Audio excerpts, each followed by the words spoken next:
Yahoo Sports Fantasy Football Live is presented by Popeyes and powered by Ram Trucks.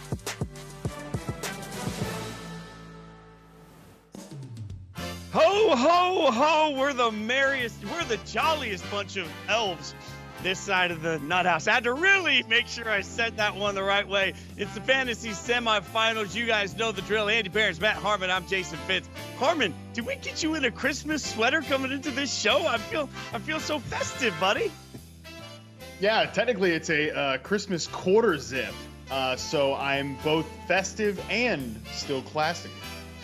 No, there was never a doubt that you were going to be classy. There's never a doubt that I am not. I'm bringing full radar. Like I feel like Rudolph needed to be here. I mean, it's not, maybe I'm more Vixen because I'm dashingly good looking, or Prancer because of my great dance moves. I don't know which reindeer I am, but I feel like since we're all here to help Santa, that was sort of the right mode for me. I needed to be like Santa's helper. Got the little time. I'm gonna be honest with you all though. Like, okay, I bought this at a store years ago. It's child size, and I knew that. So it's a little tight, and it makes me a little sweaty, all right? Like, it's clinging. Like, it's clinging. I got sweat in places I didn't know that could sweat. Andy Barons, you look very classy, though. You look like maybe a nice glass of some sort of wine that's not on ice with Sprite is what you're going to be enjoying.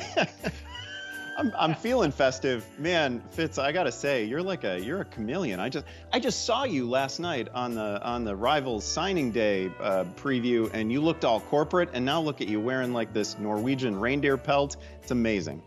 This is what happens, man. You put me in a tie one day, turn the page, bam. If you make me wear a suit one day, I'm gonna dress like the reindeer the next. You guys can get in on the fun. You know the drill. Hashtag AskFFL. And I know you guys have questions galore because obviously it's a huge weekend if you're not like me and you haven't already been eliminated from your fantasy football playoff. We'll get into my heart early or later in the show. In the meantime, we're here to take you all the way up to kickoff for Thursday Night Football. You know the drill. We'll be here all the way until 8:15 p.m. Eastern. This night's matchup, it's a juggernaut. Mediocrity reigns. 7-7 Saints versus the 7-7 Rams. Yes, playoff implications unbelievable for both of these teams. Rams favored by 4. The over-under on this one, 45.5. Let's take a look at the actives, inactives on this game. A couple of big names everybody's worried about. Tutu Atwell. I like the Christmas sweaters we're putting on everybody. Atwell, active. Olave, active. Feels like everybody has got reasons to be hyped. We are hyped, so we're going to give you something we've got our eyes on. Andy Barons, keep it classy, buddy. What do you got? What you got your eyes on? Yeah, listen, you're talking about mediocrity in this game, but do you remember all those terrible players we were discussing in the Thursday night preview just last week? I was sitting here talking about Easton Stick. This game is so much better. I'm looking at Kyren Williams tonight. He is going to hit 1,000 rushing yards for the season tonight. He'll do it in just his 11th game, and before having reached 200 carries on the year. He had actually claimed the top spot in the Rams backfield from Cam Akers before the year began. We didn't know it at the time, so he basically became the waiver ad of the season. The man missed 4 games due to injury, returned with 200-plus scrimmage yards in his first game back, now leads the NFL in rushing yards per game at 95.3. Guy fumbled twice last week, and the team didn't even blink. They just kept feeding him. He's got 52 carries and 60 touches over the past 2 weeks. No one else in the game is getting these workloads. You may think of tonight's opponent as kind of tough against the run, but the Saints this season ranked 24th in run defense. They give up 4.5 yards per carry, so this is a beatable matchup. It's a great spot for Williams, and then next week it's even better against the Giants. He has a real chance to be a fantasy playoff legend in these last 2 weeks. Love it. Harmon, what do you got your eye on for this one? Yeah, you said this was a matchup of mediocrity, but man, like when the Rams have all their guys out there, I think they're a little bit better than mediocre. And that brings me to my point here. I think Cooper Kupp might just be back. I will admit to being concerned about the way the Rams wide receiver was being used and how he looked on film like midway through the season, but no doubt he has balled out the last 2 weeks. Now, obviously, the Commanders' unserious secondary blowing that coverage on Cooper Kupp certainly helps, but we are seeing some really encouraging usage trends the last 2 weeks. Cooper Kupp leads the team in first read targets with 15. Puka Nacua has 12. Demarcus Robinson kind of sneaky out of nowhere, productive. He has 12 as well. So Cooper Kupp's leading there. The design targets, there was a huge disparity in design targets like screens and schemed up plays at one point in the season. But the last 2 weeks, it's a dead heat between Cooper Kupp and Puka Nacua. Look, I always say with these veteran players, sometimes you see a slip in performance on film. Maybe it's the age cliff. Other times, though, they can just get right back to it out of nowhere and right on track. That is what we're seeing out of Cooper Kupp right now, which is obviously super encouraging for the LA Rams. You guys have talked me into it. This game is far more exciting, and I just realized that Easton Stick stuck it to me last week because the Raiders' defense being on my bench is the reason I lost. I'm fine. All right, I'll give you something I got my eye on this one, and it's not a new player for us to talk about, but it's an important one in this matchup. It's Taysom Hill. The Rams given up 25.3 points per game over the last 3 games, which isn't insignificant. And as I say all the time, if we were judging Derek Carr simply by his red zone performance, he would only get coals in his stocking. That means that Taysom Hill has the chance for a rebound opportunity here. I know he didn't do anything last week, but also he didn't have to do anything last week. He only saw 19% of the snaps in that game, in a game that was a blowout. He wasn't necessary. In this game, with them clinging to playoff hopes, he will be necessary. So I think it's pretty logical to look at it and say, if I can't trust Derek Carr in the red zone, and it's a Thursday night football matchup, which means I need some way to find the opportunity to generate points, I like Taysom Hill in here to have a bounce-back game, a big performance for Taysom, which also won't do me any good because he's on my roster and I got myself eliminated. Okay, it's fine. I'm not going to keep mentioning it. We will get to the time for the game changers as we come in. Take a look at our fantasy game changers for this week, powered by Ram Trucks. So, what we're going to do here, we like to take a word that we associate with Ram Trucks, and then we give you a player that we also associate with that spectacular word. Andy, your Ram Truck word here is premium. Who do you give us as a premium pick for this week? Oh man, Jordan Addison with a YOLO quarterback like Nick Mullins and with Justin Jefferson back in the mix is a premium fantasy option. JJ, I feel, is the rising tide for this offense, right? He's not really competing with Addison so much as he's just making the whole thing better, more dangerous, more explosive. Addison had gone 5 weeks without a touchdown catch before the Cincinnati matchup, and then he caught 2 from Mullins. Both throws were kind of wild decisions, but they happened to work out, right? That's just the story with Nick Mullins. Addison's passer rating when targeted on the season, 111.2. He's up to 824 receiving yards and 9 touchdowns. This week, he gets a pass funnel Detroit defense that's allowed 22 passing scores on the year and the 8th most fantasy points to opposing wide receivers. This feels like a premium matchup to me. All right, I'm going to give you a word, and my word is versatile. And versatile here, I know we think of versatile as certain some kind of way, but I'm going to give you versatile as Rachaad White, the running back for Tampa Bay, because even though the numbers aren't huge out of the backfield, they're there and they're substantial enough. So a couple of things. Number one, over the last 3 games, 21 carries, 25 carries, 20 carries. So he's getting all of this work out of the backfield. We know that. He's really proven that. But even look at what he's doing as a receiver. Only a couple of targets, only a couple of catches, but 2 straight games with the touchdown in the air, also getting chunk yardage out of that. So even though it seems weird, when you look at the Buccaneers, again, what I like about the South as we get late in the year is that these teams are desperate to find a path to win, knowing they're still in the conversation for the division. So I think that gives us the opportunity. The Buccaneers have found their path. It's Rachaad. He's going to be versatile. He gives us that sort of chance for some points there. Matt Harmon, your word is fast. Give me what you got on fast. Listen, doesn't just DK Metcalf sound pretty good with fast, especially given how freaky fast he is for a player of his size?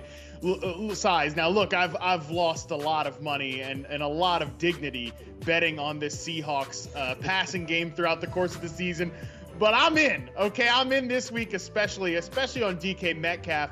Weeks 13 to 15, he has a 37.4% share of the team air yards, and that's despite being targeted on just 19% of his routes run, which is the lowest of the top 3 receivers. Now, again, I'm sort of saying he's dominating downfield looks. He's not necessarily getting a ton or a boatload of targets. Nobody's going to do that in the Seahawks receiver room because these guys are all really good. Lockett, JSN, Metcalf, of course, but the speed and the matchup, I think, really dictates that DK Metcalf is going to be the guy that hits out of this receiver room this week. He faces a 30th ranked Titans pass defense in EPA per play, but if you look at where they allow more yards, it's to the outside receivers, over 1,800 yards to outside receivers, third most in the league compared to 928 yards to the slot. That's the 10th fewest. So I think Metcalf, the fast player on the outside, wins in this one.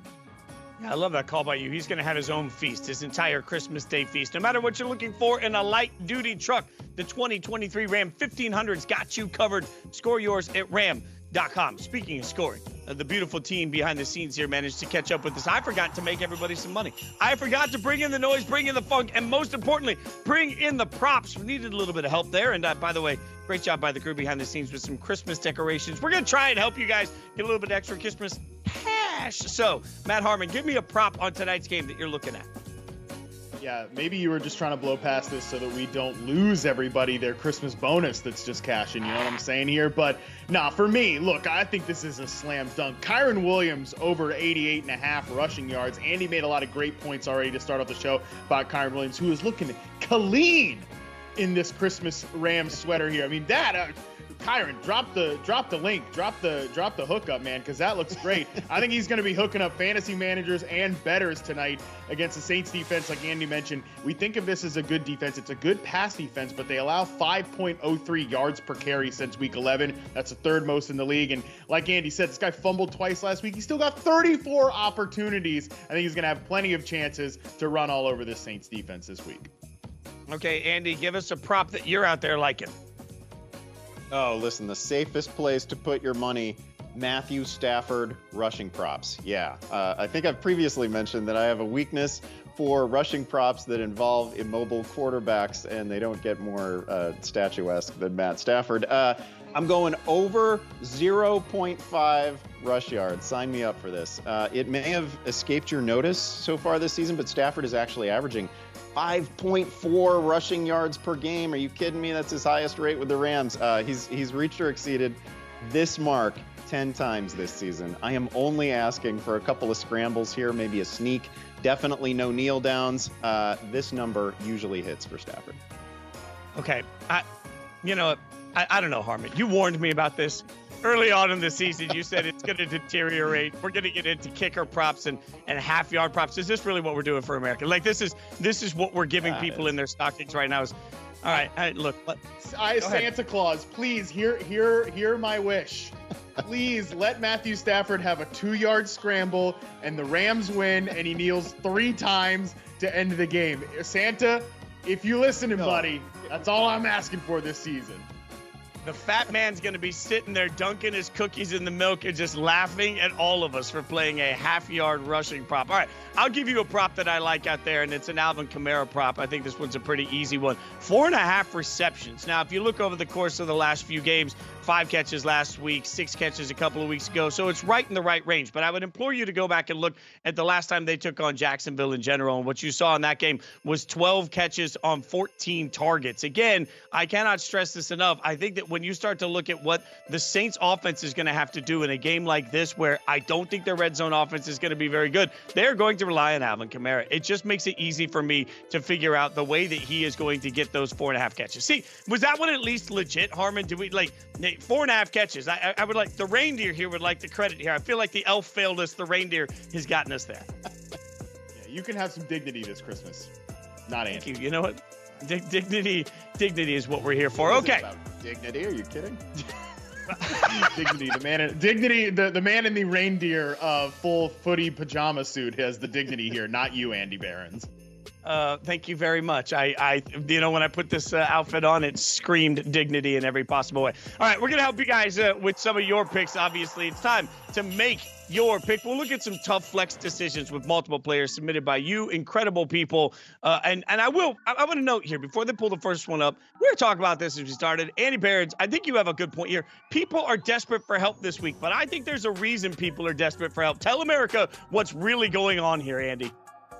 Yeah, wow, the questions really rolled in this week. I generally sent out a tweet asking for questions ahead of this show, maybe on a Wednesday, maybe on a Thursday, and we'll get like, I don't know, barely enough to fill in the segments. This week, hundreds. I feel like people maybe don't want full responsibility for their lineup decisions this week. I don't know. That's me. Could be they just want to cast a wide net, see what the experts across the industry are thinking, but I kind of feel like they just want to offload the responsibility for these choices. Yeah, no, this feels like when you take your kid to go Christmas shopping for mom because you don't want to have the blame for buying her a terrible gift. You'd be like, you can't blame. That's what we're doing. That's what's happening. All right, let's pull up some of the questions we got from you guys. Again, you can also chime in, hashtag AskFFL. Jeff says, Henry, Taylor, ETN, Mike Evans, 2 spots. All right, Matt, what do you got on this one? Yeah, I would also point out, oh my God, these guys all look so great in these beautiful sweaters. I mean, this is A+ work like this here. work is spectacular. I'm sorry. I know we should be focused on helping people's fantasy teams. I'll also point out, though, Andy, I think people send in questions so much this week because they have great options. We're not answering the Cordero Patterson and my flex type questions because these players have made it so far. They have very good rosters. These are really hard decisions, but I'm going to help you out here. User, I think you're playing Jonathan Taylor. I know it's his first game back. Ooh, is that going to make you nervous? But man, this Colts offense has been so good, and he is a great player as well. And then my other pick here has got to be Mike Evans, man. I know it hasn't been like the biggest Mike Evans performances of late, but that Jaguars secondary is beatable, and he is a stone cold baller. Give me Mike Evans for the second spot. How dare you pick against that Derrick Henry sweater that was so drippy? It had like the ice, like the snow coming off the shoulders. Like, look, I'd buy that. I don't care what team you put that on as long as it's not the Chiefs or the Broncos. I'd buy that sweater all day, every day. That was a beautiful one. All right, let's get to the next question. Frankie says, pick 2 for my Superflex PPR league. Geno, Mullins, Achane, Connor, Javonte Williams, maximum 1 quarterback. Andy Behrens, what do you got? Yeah, well, you definitely have to play at least 1 quarterback here. I'm going Geno over Nick Mullins. Man, they had to be so close to pulling Nick Mullins last week. That was a wild game. Geno's got a great matchup against Tennessee. I'm going that direction. And then the other, I'm going to go Achane. And of course, we have to make sure that Achane is actually going to play, that he's healthy enough to go. Really, really difficult to look at what Buffalo did to Dallas last week and not think about what maybe Raheem Mostert and Devon Achane could do with some of those same carries. So I think it's just a great spot for him. All right, let's get the next question up. And the next one comes from Furman. Furman asking, I hope I'm, Jeremy saying, Kelsey, Laporta, Etienne, and Metcalf need 2. What do we got on that one? We'll go with Matt on this one. Yeah, geez, again, 4 great options here. I'm pretty close to pulling the trigger on the 2 tight ends, though.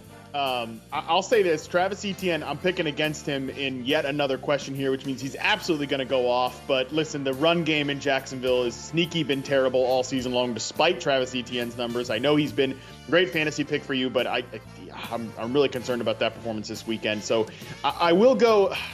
I think I'm going to go with the 2 tight ends here, Travis Kelce and Sam Laporta. Like, I can just envision the Travis Kelce bounce back game after a slow performance against New England Patriots. Like, I could see it in my mind's eye against your beloved Raiders, Fitz. I think he dunks on you for a couple of touchdowns. And look, I'm not going to come on this show in the face of Andy Behrens and say don't play Sam Laporta. So for the sake of the chemistry and our relationship, Andy, I'm going to go ahead and say Sam Laporta for the second spot. So for the sake of chemistry, you praise Laporta's guy, and you remind me that my Christmas day is just going to be hot garbage. I don't know how I feel about that one. All right, let's get the next question coming up. This time we got Furman coming in saying, starting Tyreek, Lamb, McBride, Mostert, need 2. Zeke, Walker, Chandler, Zamir White, A. Jones, PPR. What do you think, Andy? Oh my gosh, what a lineup! You're gonna cruise. This is an amazing team. I'm definitely starting. This is gonna feel crazy, but I'm starting Aaron Jones. I know he hasn't given you a lot. He hasn't given you a lot since, I don't know, maybe week 1. He's had a couple of spots this year, but man, matchup against Carolina is just too good. I've got to play him. And the way things are trending, I want Ty Chandler here. It doesn't seem like Alexander Mattison is going to go, and even if he can, it seems like it's just a cameo role. It sounds like Ty Chandler is going to get something close to a full workload there. That's going to involve plenty of checkdowns, plenty of receptions, so I want that. Let's get one more in real quick from Mike. Mike asked, 2 quarterback league, Jackson, Howell, Minshew, Stick, or Rudolph? You got any thoughts on that one, Harmon? Yeah, I mean, listen, one of these things is not like the other. I'm definitely going Lamar Jackson here for sure. Man, I was excited to see Fitz as Rudolph. I'm not excited to see Mason Rudolph on this board here. I think the other guy I'm going with is Gardner Minshew. He's going to get Michael Pittman back somehow after that ferocious hit. He's shown an ability to run in touchdowns every now and again. I think Gardner Minshew's kind of the clear choice here. I just don't trust Sam Howell, who got benched last week against the Jets defense in New York. All right, it's time to take a quick break here on FFL. We got a lot that we're going to get to. On the other side, we're going to make our picks for the Christmas triple header, which features Andy's old man crush, George Kittle, and the Niners against the Ravens. Yahoo Sports' Joey Epstein caught up with the San Francisco tight end, who is pretty hyped about this holiday matchup. Take a listen. You are gearing up to play a really good Baltimore Ravens team this week. And I always think, like, if I were going to the playoffs, I'd rather play that caliber of competition this late in the season. What can playing the Ravens Christmas do for your playoff readiness? Ooh, that's a great question. Well, first off, I want to hand it to the NFL script writers. Like, great job. Christmas Day, Monday Night Football, and you got the 2-1 seeds going at it. You couldn't have done that one any better. Wow. It makes you think just a little bit. But I mean, fantastic. We haven't played the Ravens since 2019. That was our last Super Bowl year. They were really good that year too. So looking forward to that rematch. I haven't really watched a ton of film on them yet, but just watching them throughout the season, I know their defense is playing at an incredibly high level. And Lamar is Lamar. He was a former MVP, should be consistently in that talk. He is, for some reason, people always talk down on him. Lamar, every time he touches the ball, could be a touchdown. He's insane, whether it's his legs or his cannon of an arm. So, I mean, it's gonna be a fantastic game. And like I said, you couldn't write it any better for Christmas Day in Levi Stadium, Monday Night Football. Wow, it's gonna be so special and so much fun. I just can't wait for it. And like, in the hype, the build-up's gonna be great all week. Media's gonna love to talk about it. And like, to get us ready for the postseason, that's what you said.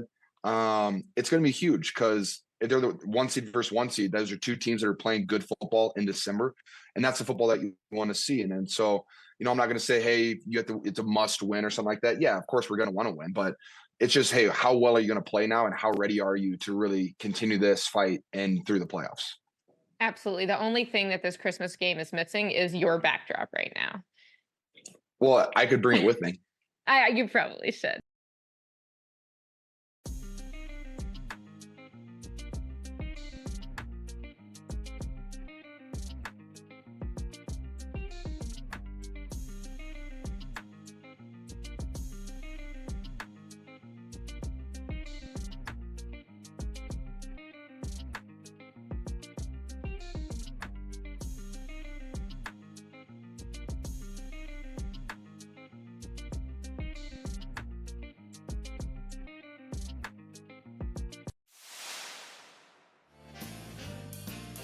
We're back on Fantasy Football Live, getting you set for Week 16, and it is time to sauce it up with 5 new flavors of wings from Popeyes. And you, the viewers, each week we get your bold fantasy takes on the week's hottest topics through social media. This week, the question we asked you, you're Santa. Which fantasy player are you giving presents, and who are you giving coal? Let's check out some of the responses we got. And the first response came from the Detroit Sad Boys, who put up coal for Najee. Matt, what do you think? Yeah, I mean, I'm not sure what you were expecting from this one. Look, the Pittsburgh Steelers offense has been on the naughty list for quite some time. Not a fun group to watch. They had a little moment there. They had a little moment in the sun where it looked like, okay, they could run the ball pretty decently. We're past that point. I don't imagine that Najee Harris is on many playoff rosters, but at this point, going into even a tantalizing matchup with the Cincinnati Bengals defense has been exploitable. I can't imagine putting Najee Harris in lineups at this point. Again, this team is starting Mason Rudolph this weekend. Like, Mason Rudolph has been on that team for a minute, man. I mean, he had a long stretch of very ineffective play in 2019. Like, we've seen this story before. It's not a good one, okay? So, yeah, I don't imagine that Najee Harris is a guy that's going to be bringing you many presents the rest of the way here. should remind everybody that Rudolph has an arc to the story. There's a point where he's bullied, and there's a point where he's a hero. I think this weekend might be he has been the bullied. beginning of that story. Yeah, it doesn't feel like we're going to see the hero version of Rudolph this weekend. Let's go to the next one up, coming from Ty. Ty gives us a present, and that present is James Cook. Andy Behrens, your present. What do you think? Yeah, we are definitely giving presents to James Cook. Remember, though, for like a minute there, we weren't sure the preseason James Cook hype was totally justified, right? Like he was at risk for some coal back in like October. But in his last 5 games, he has either 100 total yards or a touchdown or both.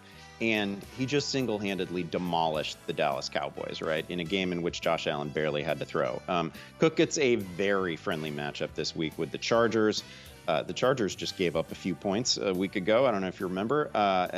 Likely a very friendly game script for him. So, yes, big-time present for James Cook here. And then he actually gets the Patriots D in Week 16. So another friendly game script. He's got a chance to be the MVP of the fantasy playoffs. A sneaky path for the Bills still to win their division. Keep an eye on it. All right, the next one comes from Cartridge14, who says, Stephon Diggs gets the coal, Hubbard gets the present. Matt, you get both here. What do you think?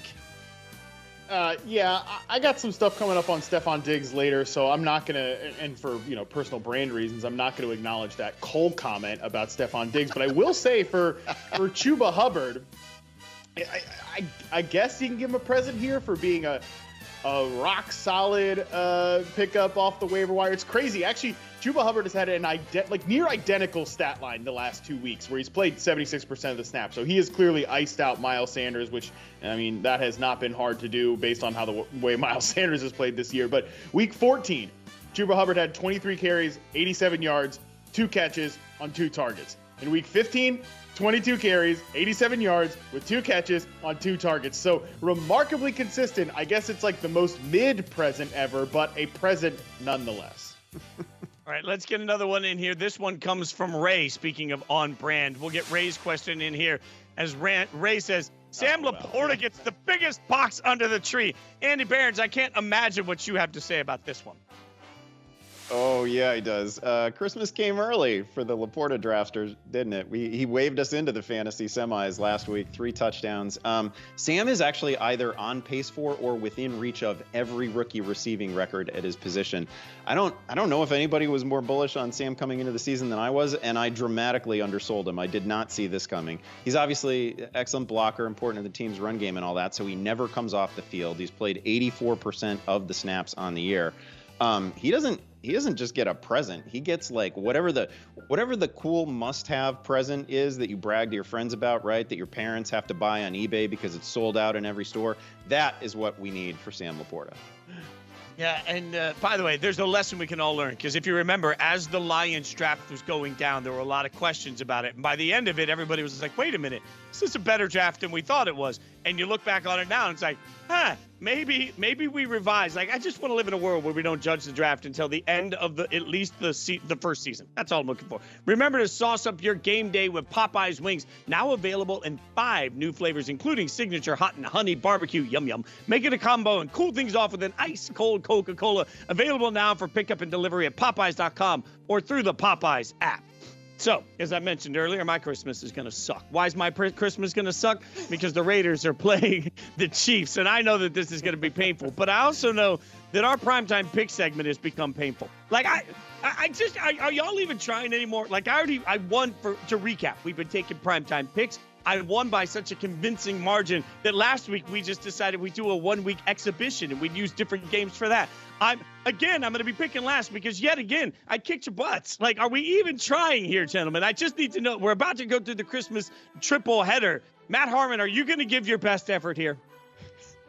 I mean, yeah, I guess. Like, you picked Sam Laporta. Congratulations. You ruined my life with Sam Laporta here. JJ Zacharyson ruined my life with Sam Laporta in my Dynasty League. I hate Sam Laporta, not in a personal standpoint, but from a pure fantasy standpoint. I mean, I hate this guy. Like, he's literally ruining my life. Now, Fitz is in here in a damn reindeer suit making fun of me on Christmas. Andy, the Sam Laporta thing is not good. But yes, I do plan on giving my best effort this week. I guess. Okay, well, yet again, for what feels like the 87th time, I'm picking last because all I do is win, win, win, no matter what in this thing. So we've got the Christmas triple header. We got the Raiders taking on the Chiefs, and the reason that I'll be drunk by midday. We got the Giants taking on the Eagles, and then we have the big game of the night, Baltimore, San Francisco. We can only pick one from each game. Matt, you are picking first because you came in last week. So, make your family proud of Christmas. What are you doing at the top? I mean, I'm gonna take Christian McCaffrey. I have to take Christian McCaffrey, right? Like, Reach. Reach. Oh, please, Reach. Give me a break. This guy's the best player in the league, perhaps. Like, he might be the best non-quarterback in football. He might just be the best player in football, period. How can I not take him first overall? If this doesn't work for me, well, then maybe I deserve what I got. Okay, that brings Andy up next. Andy, who you taking second? I gotta say, I'm barely holding it together watching your little antlers flopping around when you talk. It's absolutely adorable. I'm gonna go AJ Brown here. Even in a disappointing week 15, a little bit of a reach. I'll give you that. Brown saw 10 targets, he caught 5. Like, even his bad weeks are perfectly fine for fantasy purposes. He's already up to 141 targets on the year, 95 catches. He's gonna top the career best numbers that he put up just last year. Great season for him. I think he has a big week. I am going.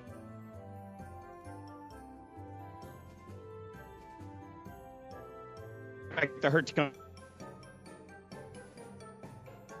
from mention.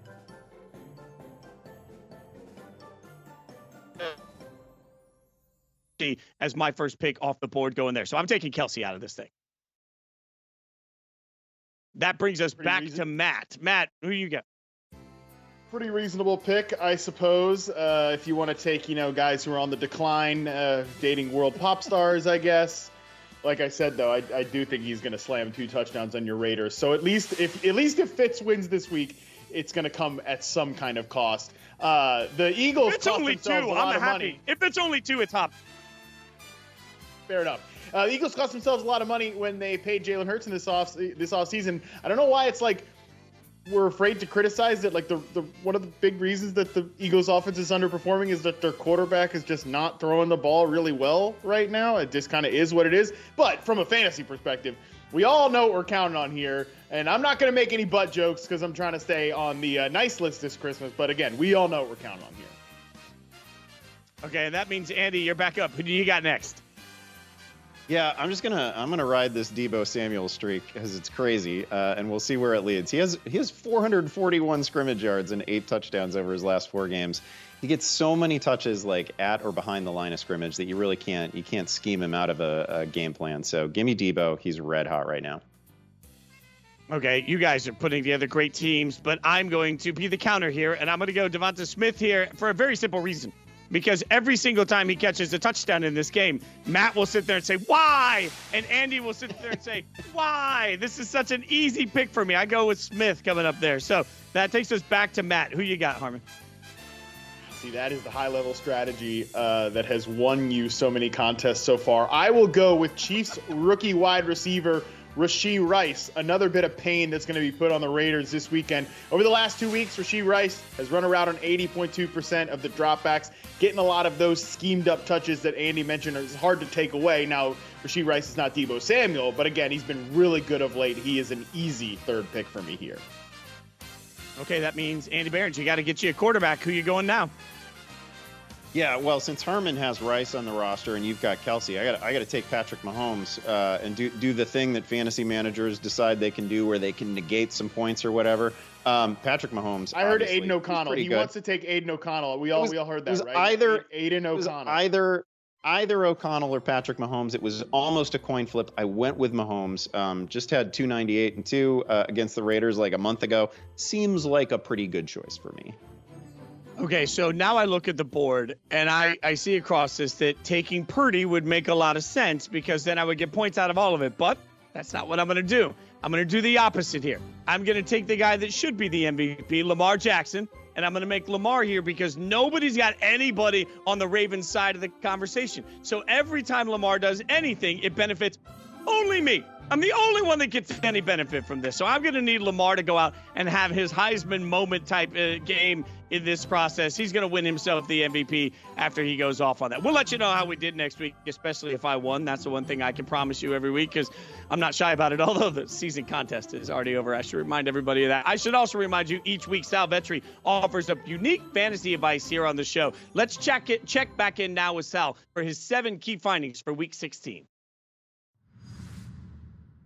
Here are 7 key findings that'll help you win your Week 16 fantasy matchup. Finding number 1 is the best spot of the week. And this will be for the Packers running back Aaron Jones, who returned in Week 15 and was limited, playing 50% of the offensive snaps. But when he was out there, he was earning touches. 17 total touches for 69 yards against a tough Buccaneers run defense. And this week, he finds himself in a much more favorable matchup, as he should only be getting healthier against the Carolina Panthers' bottom 5 run defense. Carolina allows league-high efficiency to opposing running backs, and that's important because Aaron Jones is top 10 in efficiency this season. Expect a larger role this week as he gets healthier and the Packers receiving room is banged up by injury. Finding number 2 is the sketchy spot of the week. And this is for Cowboys running back Tony Pollard, who's coming off of a down game because of the game script last week. Now, Pollard was pretty efficient, turning 11 carries into 52 yards, but he lost a lot of work because the Cowboys were trailing to the Bills. And now on the season, Tony Pollard ranks 39th in running back efficiency. And now this week, it's not going to get any easier as he takes on the Miami Dolphins' number 2 ranked run defense. And man, this unit has been good. Last week, the highly talented Breece Hall had just 6 carries for 12 weeks, and the week before that, well, Derrick Henry only averaged 2 yards per carry. In fact, over the past month of the season, opposing backfields are only averaging 2.5 yards per carry. This is a sketchy spot for Pollard. Finding number 3 is the pickup and play of the week. And this is for the Jaguars rookie receiver Parker Washington, who earned 6 targets in week 16 and now has 6 targets in 2 of his last 3 games. His ability to earn volume is important because Zay Jones left in week 15 with an apparent hamstring injury. And if Jones is out this week, it's going to lead to Parker Washington starting. And his matchup alone makes him a pickup and play, as he'll take on the Bucs, who allow the 3rd most production to opposing receivers. We saw this last week when the Packers rookie wide receivers had great games. Jaden Reed and Dontavian Wicks both had over 12 fantasy points. Finding number 4 is a player who is trending up. And this will be Devin Singletary. Look, Singletary was seeing a larger role earlier in the year when Dameon Pierce was out. Then Pierce returned in week 12, and this backfield became a split. But that changed in week 14 when Singletary saw 13 carries to just 4 for Pierce, and it got even wider this past week. Singletary played 75% of the snaps and earned 30 touches, compared to just 1 touch for Dameon Pierce. And it wasn't just massive usage that Singletary saw. He was efficient, averaging 5.6 yards per touch and totaling 170 yards. He's now topped 160 total yards twice this year in just 4 games as the workhorse back, and this week he gets a banged up Browns defense. Finding number 5 is the bounce back candidate of the week. And this will be for Patriots running back Ezekiel Elliott, who started his 2nd game in place of Ramondre Stevenson last week. And after a 140-yard great performance in week 14, it fell a little flat in week 15 when he had just 46 total yards against the Chiefs. Now, Zeke's production wasn't great in week 15, but his usage was. Elliott commanded 88% of the snaps and over 70% of the backfield carries. And this usage would have been even higher if he wasn't pulled later on in the game. Expect Zeke to bounce back this week as he faces the Denver Broncos, who still give up top 5 production on the season to opposing backfields. Just a week ago, the Detroit backfield of Jahmyr Gibbs and David Montgomery combined for over 180 rushing yards and 6.6 yards per carry. Now, the Patriots are 6-point underdogs, but this might work in the favor of Zeke, who's averaged 7 targets the past 2 games. Finding number 6 is something to watch. And this is Darren Waller moving forward. He returned in week 15, and we were told he would be limited, and that's what happened as he ran 47% of the routes. But here's the good news. In his first game with Tommy DeVito, he earned 18% of the targets, despite being out there for less than half of the passing plays. This was second on the team behind only Darius Slayton, who ran nearly 50% more routes than Darren Waller. Expect Waller's usage to only increase moving forward, and he gets a great matchup against the Eagles, who play a lot of man coverage. And Waller will have a built-in advantage against the Eagles linebackers in man coverage due to his size and speed. Finding number 7 is a defense to stream. And this will be the Denver Broncos defense, available in more than 50% of fantasy leagues. And look, I know they gave up 42 points last week, but that was a bad matchup. Denver's secondary has been a top 10 unit the past month of the season, but their run defense has not been good. Like we mentioned earlier, they gave up over 180 yards to the Detroit backfield. Coming into this game, Detroit had a top 3 run blocking unit and a top 5 rush offense. It was a bad matchup from the get-go. But the Broncos have a favorable schedule the rest of the fantasy playoffs. They get Bailey Zappi in the Patriots and then Easton Stick in the Chargers. Both of these teams rank in the bottom half of the league in rush offense, and the Chargers are actually bottom 3 in the NFL. So the Broncos are an easy way to secure some upside in the fantasy playoffs at the defense position. Add them if you still can. So these have been the 7 key findings that'll help you win your Week 16 matchup. All you have to do now is take this information and smack around, as always, your competition.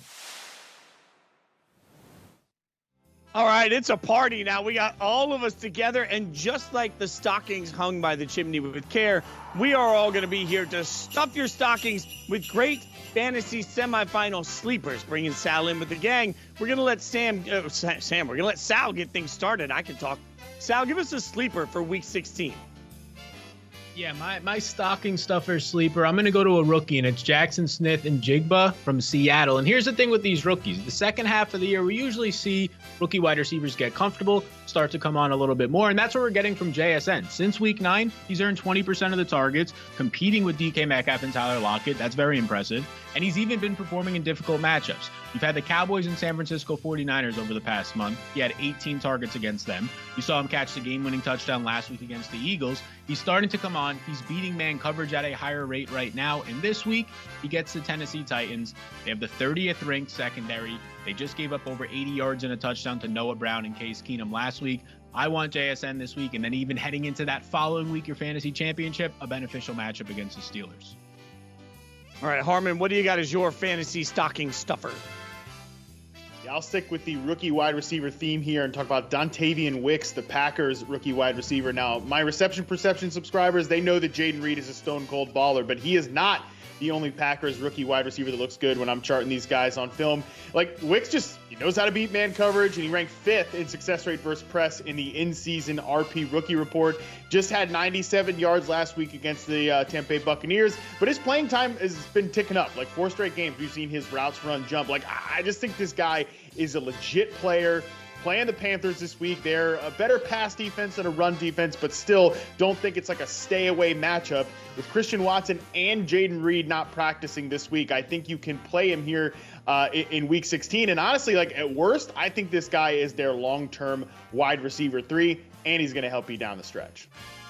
Look at that. We have explosive wide receiver. I feel like this is new age fantasy football, and that means Andy Behrens is up next with his new age stocking stuffer. What do you got for us, Andy? I don't know if it's new age, but I'll stick with the rookies, and I'll go with Chase Brown. He is looking like one of those end of season success stories who can help tilt fantasy matchups. It would probably have to be a deep league play, but he's looking like a flex option with a little bit of upside. Over his last 3 games since returning from injury, he's averaged 10 touches and 72 total yards per game. He's been essential to that team in the screen game. He's way more than simply a backup to Joe Mixon. He has a pretty valuable standalone role. Anybody who watched him in the Big Ten last season knows that he did not miss a week. He gave 100 yards to everybody, just absolutely steamrolled the conference. And now he's about to get a Steelers defense that Sal mentioned that was just cooked by Trey Sermon and Tyler Goodson. So the matchup here works. I think Chase Brown, a good play this week. I don't know. It feels like, Andy, you are the running back whisperer. Every week, Andy gives us a random running back, and they pan out. It's great. It's just, you know, we got like fancy toys, and then Andy's over here. He's like, no, we're going to go this way. Let's get some play calling coming in. We're going to get everybody some help on their rosters. You guys have been chiming in. We'll answer some of your questions now. The first question comes from Sean, who doesn't just ask a question, but also prefaces where he is at this point, bragger. Conference finals, half-point PPR, Harris, Hill, Wicks, Washington. Thanks. All right, so Sal, what do you got on that one? Yeah, so as it stands today, I'll go ahead and say Najee Harris gets your dozen touches or so in a nice matchup against the Bengals on Saturday. But there's a lot of information that's going to come out tomorrow that'll help us really determine this. We have to see what happens with these Packers receivers. Matt was just talking about Dontavian Wicks. You have Jaden Reed and Christian Watson not practicing this week. Christian Watson hasn't practiced now in about 3 weeks. It's a hamstring. I think he's probably going to miss, but Jaden Reed's the big one coming down to tomorrow's injury report. If he doesn't play, I think you can feel pretty good that he won't go if he doesn't practice on Friday, meaning that Dontavian Wicks is going to line up as a wide receiver 1 for Green Bay. And that's somebody that I want after Matt said he's seen 4 straight weeks of his role increasing, 5.5 targets per game during that time, coming off the 97 yards. I'll go with Wicks if there's no Jaden Reed practicing tomorrow. All right, Harmon, you get the next one, and I figure, you like the first name here. Matt says Palmer, Noah Brown, Samuel Taysom Hill. What do you think? Oh man, I was wrong. We've got a couple of goofy questions here back to back, not just a bunch of stud-laden lineups. Good for you guys making it this far with some of these questions. I think this is tough. It's going to come down between Noah Brown and Curtis Samuel for me. The other guys, the Taysom Hill stuff. Maybe I'm burned too, Fitz, because my Taysom Hill team was eliminated last week. So maybe I'm just feeling a little burnt takes there. But I think honestly, for me, it's if there's no Nico Collins, I think you can go back to Noah Brown. But Curtis Samuel's role is awesome. He's probably the safer play there. Once you're burned, it just changes everything. I'm just telling you, it changes everything. Let's pull the next one up from what might be my favorite name we've had so far today. Metal Mitchetti. Hashtag Ask FFL. Puka, Hopkins, or Aaron Jones PPR. What do you think, Andy? Oh, I think I like all these options. I can see why you've made it to the semis. It's close for me with Puka, but I'm going to go Aaron Jones. And I'm just kind of an Aaron Jones apologist, I guess. I know he hasn't done a whole lot for you this season, but he's healthy right now, and he's going to be the centerpiece of that offense. And he gets the Carolina Panthers. It is about as good as matchups get. They're going to feed him. He's looking at 15 to 20 touches in this one, which is basically that's a guaranteed big week. All right, I'm going to bring Harmon in for the next one because this one, you got to have a little bit of evil, maniacal, strategizing here. Amos says, very grinchily, would you cut Lockett or Brown Reed to block opponent from getting Trevor Lawrence? Russell set the start for him. He's decimated by injury at QB and has no FAAB left. Those guys all ride my bench, and I could likely just pick them back up if I wanted next week. Oh, Harmon, this is so grinchy. What do you think?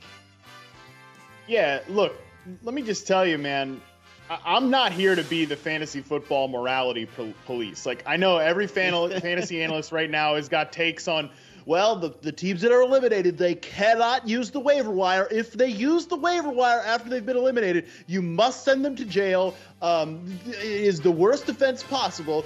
Doing things like this is not part of the game. I don't care what you have to do.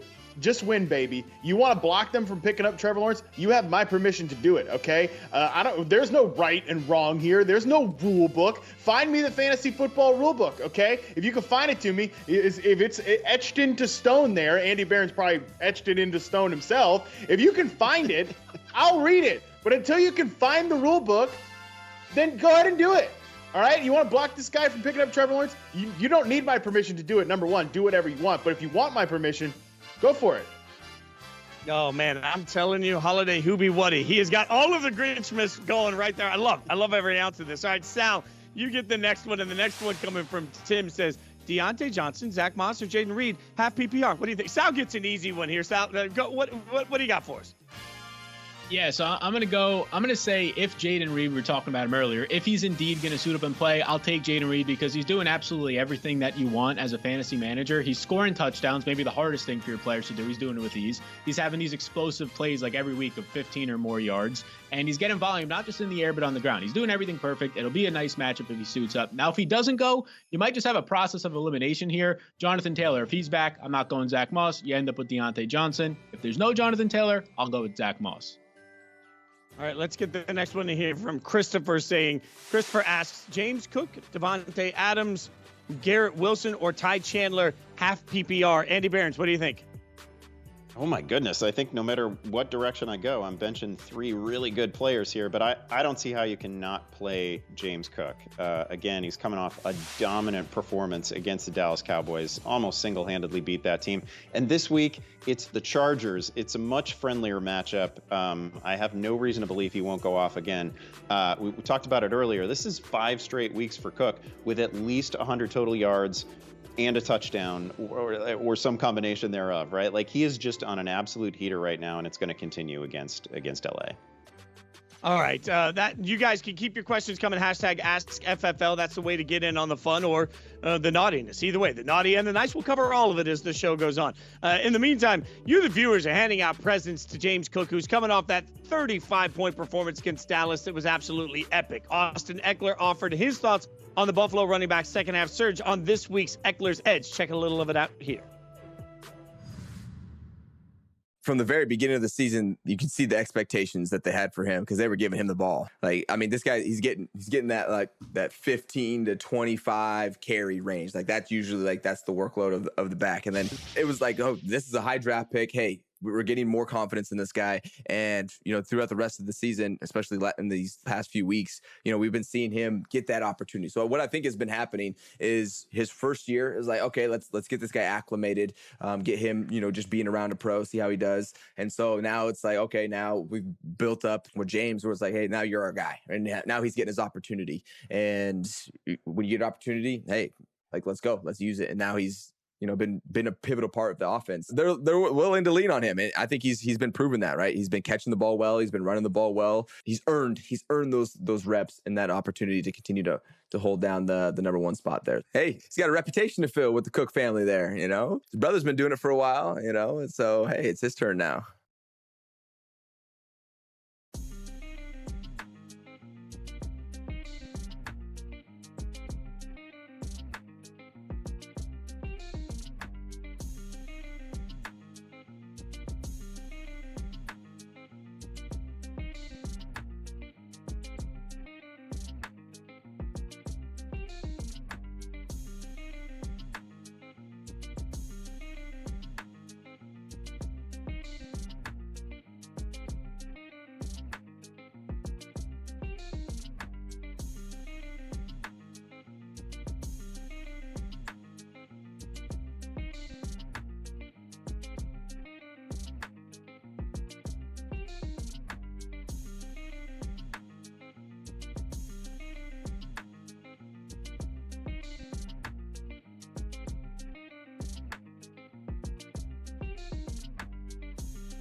Welcome back to Fantasy Football Live. Got to give a shout out to the crew behind the scenes doing great work with the graphics. It feels so Christmassy, feels so festive. It's going to be a wonderful weekend full of holiday cheer and football. We got games on Monday. We got games on Sunday. And even have 2 games on Saturday. Bengals and Steelers, Bills and Chargers. And one piece of news today that's important. Keenan Allen ruled out for this Saturday's matchup. So we're going to pick some Santas and Grinches for these 2 contests. I think you guys can follow along. Santa, ho, ho, ho, fat guy, jolly. Grinch, not so much so. Matt, you get to go first. Give us a Santa on this one, Matt Harmon. Yeah, I mean, look, it's got to be James Cook, okay? He's the fattest Santa of the bunch right now. I mean, he is on an absolute tear. He's coming off a dominant rushing performance against the Dallas Cowboys. But honestly, it's more about the passing game usage for me with James Cook. Since Joe Brady took over as the offensive coordinator, like the intentional way they have got James Cook the ball in the passing game is what's clear. Because one thing when, go out there, run a route, whatever, like maybe Josh Allen dumps it off to you. That's not what we're seeing with James Cook, who leads the team in receiving yards since Joe Brady took over as the offensive coordinator. Yes, Steph Diggs, no. Gabe Davis, obviously not. Guy barely does anything at this point anymore. It's about James Cook, who has a 2.9 average depth of target. That shows you that, again, it's designed stuff downfield that they're getting James Cook the ball. He's going to be bringing home plenty of presents. Like I said, the fattest of the fat Santas on Christmas Eve. For Saturday, all right, Andy. So, on Saturday. If we've gotten a Santa, give us a Grinch. Yeah, well, if there's any player in the league who has a heart that is 2 sizes too small, I would say that is George Pickens. He is Grinchy in every sense, right? Effort definitely been an issue. His head coach is having to discuss George Pickens way more than he'd like to. I would love to see the full Grinch redemption arc for Pickens for sure, where he hears the Who's singing and he starts run blocking with effort and he carves the roast beef and all of that. But he doesn't have a touchdown or more than 5 catches in any game since October. He hasn't been producing. And now there's, swirling controversy about whether he particularly cares to give full effort during games. So it doesn't get any Grinchier than this. Even if he goes off in Week 16, I don't know. You can't even blame yourself. I wouldn't feel the least bit bad having him on my bench. I don't know what's more surprising. We didn't see any of this at Georgia, or the fact that there have been plenty of problematic wide receivers in Pittsburgh, and we never see this. You got to be at a different level to Grinch through what they've already dealt with in that locker room. All right, Matt, stay on the Grinch theme for us and give us another one. Yeah, this guy certainly, I'm not saying is Grinchy because of effort or anything George Pickens related, frankly, but simply from a role perspective and usability this week, Dalton Kincaid is pretty problematic. Obviously, he recorded 0 catches last week against the Dallas Cowboys. And honestly, a lot of this comes back to James Cook, what we were talking about earlier. Like, not only are they using James Cook in the passing game, of course, but again, they're establishing that rushing performance with James Cook, something we have not seen in the Josh Allen era. And there is like a cause and effect here with Dalton Kincaid, who played 49% of the snaps in that win against the Cowboys. That is his lowest percentage of the entire season. So with Kincaid's role being marginalized in favor of the rushing game, that makes him really tough to trust this week in fantasy. Let's get back to a high note. By the way, don't at me. The best Grinch ever is the most recent Grinch with Benedict Cumberbatch. While we're on the by far. All right, Andy, give us the Santa Claus. Here comes Santa Claus. Give us the Santa to end this thing with. Yeah, I'll go Jake Browning. He runs on Christmas spirit. He's kind of a secret Santa, right? He's got 7 combined touchdowns over his last 3 games. The team just keeps winning. They overcame the loss of Jamar Chase last week. Not going to have him this week. But Browning he's completing over 73% of his throws. The emergence of Chase Brown has really been a pretty big deal in that offense. That he's just such a source of like cheap and easy yards in the screen game. Also, we get Pittsburgh here, and they have given up consecutive 3 touchdown games to Bailey Zappi and to Gardner Minshew. So it is a great spot. Obviously, T. Higgins looked fantastic last week. He's a number 1, kind of masquerading as a number 2 for much of his career. So great spot for Browning. I think he keeps it going. I can't imagine the reaction of most fan bases if they open up their stocking and they have Bailey Zappi, Gardner Minshew, or even Jake Browning coming into the season. That's all I'm saying. It's been a weird year. All right. You know we love to turn to the fantasy community for help and insight on everything. We're doing that this week with Lauren Carpenter from FTM Fantasy, here to talk big game nerves with Matt. Y'all take it away, guys. All right, Lauren, it's good to talk to you again today. So you've got the Lions Santa hat. That's absolutely incredible. We're not talking about the Lions here, though, because the Lions are making us feel good right now. We're actually be talking about some players that maybe making us feel a little bit nervous heading into Week 16. Give us your first name, Derrick Henry, Tennessee Titans running back. You set me up, bro, because you were talking some James Cook, so I thought I was going to get to my last one. But let's talk about Derrick Henry. So this is a problem for me. Okay, so I know, don't laugh. So the Seahawks are 12th against the run over the last 2 weeks. That is not what bothers me. What bothers me is Tyjae Spears. The other thing that bothers me is game script. This is a serious situation. So Spears' team work in the passing game. That's a problem. They're annoyingly close to a 50-50 split in the red zone. That's not fun. And Spears has outscored Derrick Henry in 4 of the last 5 games. Ooh, hurt my soul, King Henry. Game script wise, Henry gets phased out of the game when the Titans are down, and this is a problem. So, for example, recently, losses to Tampa, 2 points. Losses to Jacksonville, 4.4 points. Loss to Houston, 1 point. This is no bueno. So Derrick Henry scares me. Am I going to play him? Yeah. Want to know why? Because I'm stubborn. That's how I roll. And I'm going to do it, but I'm going to cry a little bit when I do. Yeah, shout out to all the people in the preseason. Like, you got to take Derrick Henry. Look at that playoff schedule. The Houston Texans twice. Look what he did against the Houston Texans last week in an overtime. I feel triggered game. Right now. He's adding me. He's coming at me, people. I'm getting triggered. No. This is a safe space. Well, hey, you can throw it right back at me on this one, because your next name, I might have, a little bit of I might have to recuse myself from the discussion here based on the personal relationship I have with the next name on your list here. I know, and I love this. And I absolutely love this player. This has nothing to do with how much I adore this guy, not only as a fantasy football player, but as a human being, as well as a football player overall. But y'all, it's Austin Eckler. Eckler, I love you. I call you awesome Eckler, or I call you Austin Excellent. But you're going up against the Bills, my man, and you have scored single-digit fantasy points in 4 out of the last 5 games. And those single-digit point games were 5 points or fewer. Oy, the Bulls. Oh man, are we going to the NBA now? Ooh, this is how much I don't like this. The Bills are a top 3 defense against running backs over the last 4 weeks. And in those 4 weeks, they have allowed the 6th fewest yards on the ground. They have allowed the 4th fewest yards through the air to running backs. What is there to play for? Like, is it a new head coach? Are they going to pull you at half and be like, what do we have with Isaiah Spiller? Like, let's go check this young gun out, which happened last week, and Spiller only got 5 points. This is half PPR scoring, just so people aren't like, no, you're wrong. But I'm nervous, and this has nothing to do with Eckler as an amazing human, because I love that man. But I don't like this. I don't like it. Yeah, all I'll say is I Almost think as much as I don't like my sweater, but I do love it at the same time. See, that's how I roll. Yeah, it's a very conservative looking pilgrim look you got going there, and I think I know I'm a Quaker. conservative, Don't but- forget, it's the geese, y'all. The geese.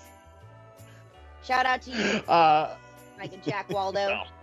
I got you. That's how I'm going to let you just keep going with this, because that's how much I don't want to say anything negative about Austin Eckler. And frankly, I don't want to say anything negative about this next player, and I'm not sure I'm on board with this one. Like, your first two picks, I can see where you're coming from, but tell me why you're nervous about Josh Allen. I mean, the quarterback one overall in fantasy. You're nervous about Josh Allen.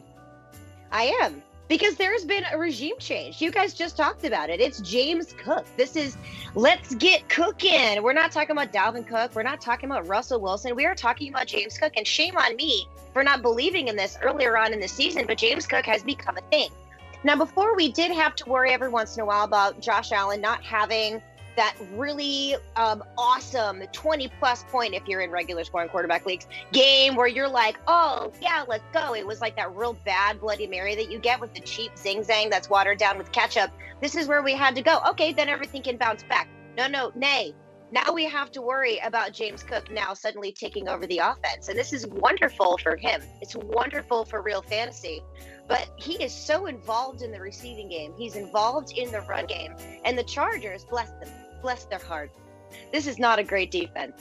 So this could become easily a runaway. And this is going to be involved in the run game. And there is more James Cook. What does Josh Allen have to do in order to win this game? Not much. Not much, my friends. So in this game, in this matchup, this worries me. And he did not do excellent when they won. He scored, I'm sorry, not scored, but he threw under 100 passing yards. Did he have under 30 rushing yards, or was it 34 rushing yards? Something around that. No bueno. This isn't great for fantasy. Great for real football. Not awesome for fantasy. I am worried. Does that mean I'm going to bench him? Absolutely not. But I'm going to take some Pepto-Bismol, and cry a little bit, and then maybe stack my roster with a slightly higher upside plays when it comes to how I'm going to construct this to get to the finals. Yuck. All right, well, hey, there's three players that you are probably going to be stuck playing with, but Lauren's made you feel absolutely terrible about doing it. Well, I felt great about having you on the show, Lauren. Appreciate it. Again, make sure you're checking out everything Lauren puts out at FTN Fantasy on her SiriusXM show. Follow her at Stepmom Lauren, and you can hear her tomorrow on the Yahoo Fantasy Football Show, a preview episode on the podcast. Lauren, thanks so much. Now let's take it over to Andy and Fitz, a little fantasy face-off. All right, Andy, you know the drill here. We get to do this or that, either or, like what half the people wish they could do on Christmas Day, where they could just trade out a present. We'll give you the opportunity, kind of like White Elephant here. Like, you'll see the present, you can figure out if you want to swap it out. So we're going to do Joe Flacco, comeback player of the year to some people, versus, and we start with Joe Flacco versus Jake Browning. What do you got? Oh, man, Joe Flacco actually added in tens of thousands of Yahoo Fantasy Leagues midweek because all the quarterbacks are broken, right? And he's throwing the ball 45 times a game. He's a good play this week. He's got a beatable Houston defense. I'm going to go Jake Browning, though. We were just talking about him as a bit of a secret Santa. He is facing Pittsburgh. He's locked in on T. Higgins. T. Higgins is playing amazing ball right now. Chase Brown is playing incredible ball. And Browning is completing almost everything that he throws. And then that Steelers defense, again, they just gave up 3 passing scores to Gardner Minshew and to Bailey Zappi. It's a great spot for Browning. I keep feeling like there's going to be a moment where the wheels fall off in this Browning thing, but I don't know. All right, you got Flacco versus Gardner Minshew. Oh, man, Minshew coming off a 3-touchdown game. It wasn't necessarily a clinic, though. He's not going to see Flacco's volume, but his matchup with Atlanta definitely shouldn't scare us. That game also has a higher total, and assuming that Michael Pittman returns, it seems like it's trending that way. I probably want Minshew here. Okay, what about Joe Flacco versus, I can't believe I'm even saying this. It just shows you where this year is. Joe Flacco versus Russell Wilson. Where are we? Yeah, listen, Russell Wilson is in a game with the week's lowest total. It's just 34.5. He basically never benefits from high volume, hasn't put the ball in the air more than 38 times in any game this season, and he has 8 games so far with fewer than 200 passing yards. So the floor and ceiling are just too low for me. I'm going to go Flacco. All right, let's get one more in, and I'll try to get through the herd on this one. Joe Flacco versus Nick, you hurt my heart, Mullins. What do you got on this one? Yeah, listen, Nick Mullins just terrifies me. I'm happy enough with him as like Jordan Addison's quarterback, but man, they must have thought about pulling him last week, even while he was passing for 300 yards. The interceptions were bad, and then both of the touchdown passes were actually super ill-advised throws. It was a pretty wild game. Detroit is a great matchup, no doubt about it, but I just can't do it. I got to go Flacco again. Can we just acknowledge how different my Christmas day would be if Mullins had looked that way against the Raiders? I'm just saying, okay, it's fine. Oh my it's fine. goodness. I'm fine. I'm fine. Everything's fine. You know what? Everything's fine whenever we can get a deep dive into statistics with Matt. Matt, give us our top 5 for this week. Take it away, my friend. Yes, these are the 5 stats you need to know for Week 16. Starting off, number 5, Jahmyr Gibbs has run a route on 58% of the Lions dropback since Week 12. Now, I think figuring out the Lions passing down running back rotation is absolutely crucial for Week 16 because we know the Minnesota Vikings under Brian Flores blitz more than anyone in the league. They send intense pressure packages, and they love operating with those confusing 5-man fronts and mixing out coverages on the back end. So, like, the Lions have allowed the 7th most targets to running backs on the year, but the 12th fewest yards because teams need their running backs to stay in and protect. I don't think it's an exaggeration to say if the Lions unleash Jahmyr Gibbs as a receiver in this game and trust him to stick in there and pass protect, like, we might be looking at a top 8 pick off the board in 2024.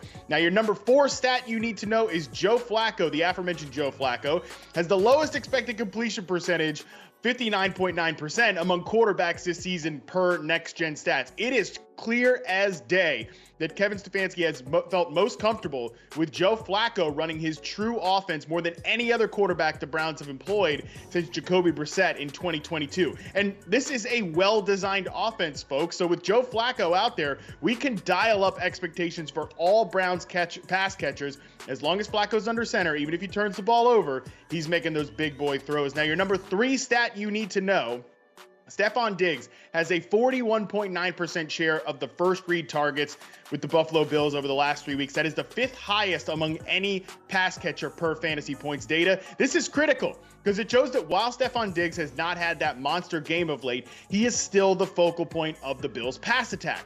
Now, again, they haven't needed to throw the ball all over the yard lately. So when and if Buffalo unveils a pass-heavy game plan, perhaps this week against the Chargers' 32nd ranked pass defense, Diggs can and will smash for your fantasy team. Now, your number 2 stat here, let's take a look at Chris Godwin's design target rates the last 3 seasons. Again, courtesy of Fantasy Points data. In 2021, 27%. 2022, 25.2%. 2023, 8.3%. Now, if you can't spot the key trend here, let me add this to the mix. In a monster Week 15 performance, it jumped up to 15.4%. I mean, this is easy to explain. Godwin is at his best as a power slot receiver who has schemed up looks against smaller nickel corners and linebackers. His slot snaps jumped the last 2 weeks, hence the better usage. As long as we're getting this deployment for Chris Godwin, which is much better suited to his skill set, you can use him with confidence in your fantasy lineups. And your final stat, your number 1 stat you need to know for Week 16, Raheem Mostert appeared on 58%. Raheem Mostert on 58% of the top 500 Yahoo public leagues this year, the highest rate of any player. Second is CMC at 57.6%. Essentially, you could get a player who is as impactful as Christian freaking McCaffrey deep in the double-digit rounds this year. All those folks are going to remain happy here in Week 16 because the matchup is absolutely gorgeous. The Cowboys rank dead last in rushing success rate allowed. They've given up 148 yards per game and 5 touchdowns the last 3 weeks alone. This is a crucial lesson. While we all get caught up with the new hot thing in fantasy football, sometimes it can be that out-of-nowhere aging veteran in a whole new role who can bring you to glory, and you absolutely love to see it. For more on these stats and a ton of other data, make sure to check out my weekly Stat Nerd Thursday podcast episode with Dalton Del Don over on the Yahoo Fantasy Football Show on YouTube or wherever you get your podcasts. That is brilliant work by you. And look, as much as we have fun being idiots on this show, it's a reminder of how smart both of you all are and why I love being a part of this. I say that while I wear this because it's time for me to do my job here, which is this is what I was born to do. I'm here to pull the sleigh. We're not running a hurry-up offense. I'm getting the toys delivered. I'm pulling the sleigh, and both of you are Santa Claus. Let's put the 25 seconds up on the clock. We're going to get through a bunch of these. The first one, Faith says, one quarterback, Dak at Miami or Stafford versus Nola. Andy Behrens, what do you got?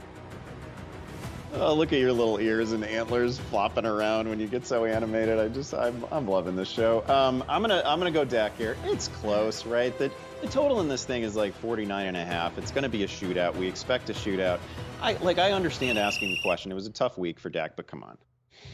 All right, let's get to the next one. Bijan or Achan? That comes from Chad. What do you think on this? Harmon's back there looking like the angry head elf that's like making the toys he doesn't like. What do you got there?